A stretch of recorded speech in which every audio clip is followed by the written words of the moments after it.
করতেছো? মামাতো ভাইয়ের নাম্বার খুঁজতেছি।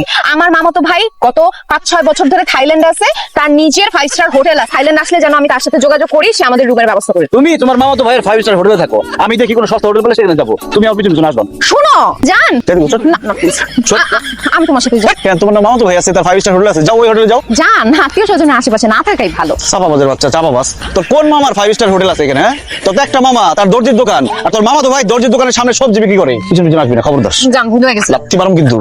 কই যাবো আমি থাইল্যান্ডে আইসা? কই যাবো বলো? তোর মামার কাছে ঠিক আছে, আমার সাথে যেতে পারবি, একটা শর্ত আছে। থাইল্যান্ডে যে কদিন আছি এই কদিন চাপা মারলে একদম ঘুষে নাক মুখ ফাটা গেলাম।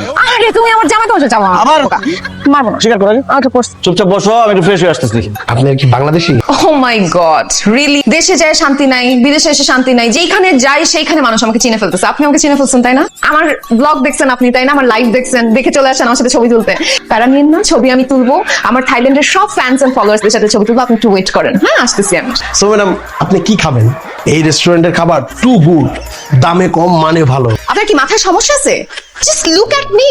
আমার শুজ দেখেন, আমার ঘড়ি দেখেন, আমার নেইলস দেখেন, এক্সপেন্সিভ। আপনার কাছে মনে হয় যে দামে কম খাবার আমি খাবো? এটা কি কম দামি রেস্টুরেন্ট নাকি? দেখে তো মনে হয় নাই। ঠিক আছে, আমরা চলে যাচ্ছি, কম দামি রেস্টুরেন্ট আমি খাবো। ম্যাডাম সরি ম্যাডাম, আপনি উঠতে যেতে হবে না, বসেন, সরি।